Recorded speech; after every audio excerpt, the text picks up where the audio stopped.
Hey, what's up, students? Welcome back to the recap from Best Night of the Week. I just want to take a moment to celebrate what we are experiencing at BT Church. We have up to date 446 salvations across all of our BT campuses for the year 2020. The reality is that COVID, as crazy as it has been, COVID has not stopped God.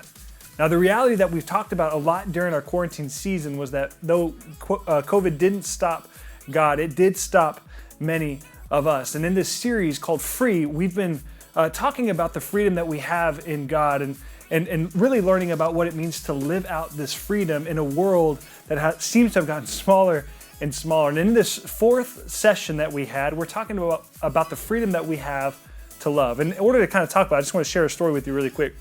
When I was a kid, I had a neighbor and we were about the same age. We were always playing. We were always doing things together. And anytime I'd go over to his house, his mom would stop us at the front door and say, "Listen, kids, y'all can play anywhere in the house, but you cannot play in the formal living room."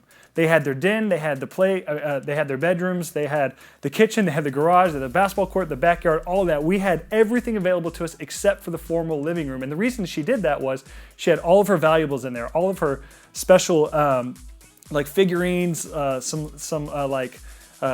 what are they called? Like the fine china, things like that, a piano, like some kind of family heirloom couch, a glass table, her record player with her collections of records for a few decades and all of that. And so we were young enough at a point where she also had baby gates up to keep us from going in there. But at one point in particular, we got old enough where she took the baby gates down and she thought that we'd be responsible enough to have the freedom to go in there and not mess stuff up.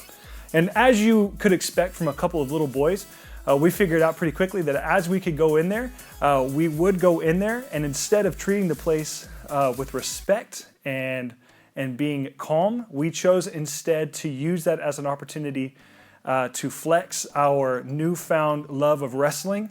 This was the late 90s, right? And so we go in there, we're like straight up jumping off of couches, doing elbow drops on each other. I gave somebody the Stone Cold Stunner. I took a couple Sweet Chin Musics at the time. We were doing, like I said, elbow drops, leg drops, all kinds of stuff. And as you could expect, that this beautiful, beautiful formal living room was completely destroyed in a matter of minutes. Right? So I bring that story just to highlight the fact that that there is a freedom that we have that can be abused as much as we're expected to use it, right? So this is a story about the abuse and the use of freedom. And it's one thing to get that freedom, but it's an entirely different thing to decide what we're going to do with the freedom that we have when we have it. And so the fact that maybe in one sense, I could go into this formal living room and elbow drop somebody off of a couch doesn't mean that I was doing the right thing. And so whenever we talk about freedom in this space, I want to draw to our attention one of the things that we learned this week out of Galatians chapter 5, verses 13 through 15. And the passage reads this. It says, "For you were called to be free, brothers and sisters. Only don't use this freedom as an opportunity for the flesh, but choose instead to serve one another through love. For the whole law is fulfilled in one statement, to love your neighbor as yourself." And then he says, "But if you bite and devour one another, watch out or you will be consumed by one another." And the central truth is really simple. It's that Christ has set us free.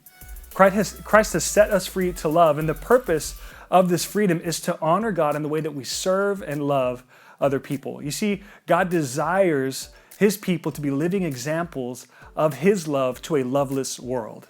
Now, the problem is that we oftentimes want to use that freedom to serve ourselves and to love ourselves. And that's what he says in verse 15. He says that if we bite and devour one another, we need to watch out because we will be devoured. You see, I think what happens for us a lot of times is we hear this big statement, right? Love your neighbor as yourself. Go love and serve one another. But we choose to do that in a way that celebrates us. And what I think it really comes down to is we have not a godly love, but we have a selective love. We select when we're going to love, we're going to select who we're going to love, and we select how we're going to love. And it really always comes back to a matter of convenience for us. And so we look for opportunities to serve and love who is convenient. We look and take opportunities to serve when it's convenient and then however it's convenient for us. But that's not loving others as we love ourselves. That's just loving ourselves. And so godly love, if we could kind of wrap it all up, is godly love is a love that builds up other people. It's not self-centered. It's always about serving others. And so what I want to challenge you to do, students, is to choose to love and serve at every opportunity, every single person that you come into contact, and in any way that builds somebody up. You see, godly love is a love that builds up, and it's not about building yourself up. It's always about others. And so I'll just leave you with a couple questions to kind of consider for yourself is, are you loving other people? And not just those who are convenient for you, but I'm talking about, are you loving all people? And if you're not loving anybody, then you need to repent, you need to change your perspective, and you need to run to Jesus. You need to leave that way behind and go to Him and learn to love other people. And the second thing I'd really challenge you with is, do you know God? Because that's really important in this kind of conversation, because you cannot know love unless you know God. 1 John 4:8 tells us that. And so what I encourage you to do is, again, repent, change your ways, change your perspective, learn instead to look away from your selfishness and look to God. And what I would just kind of wrap up with, as we talked about over the week or at Best Night of the Week, was I would really challenge you to take this seriously. And so we did what's called the Gas Up Challenge. And that really is to just for you to be intentional about building up every single person that you come into contact with this week. Yes, even the annoying ones. And so what I would tell you to do is just look for opportunities to love on people, to speak to them in a way that builds them up. And the kind of the point there is that to let them know that they're making a difference in the world, that there's a lot to celebrate about what's happening. Now, students, that kind of wraps it up for us in this recap. But what I want to tell you in this time is that as much as we hate that you can't be with us on Wednesdays, we do want to celebrate the fact that you are here. But we do look forward to the time for you to come back. So anyway, students, just know that we love you. We're always praying for you. We look forward to seeing you guys again soon. Take care.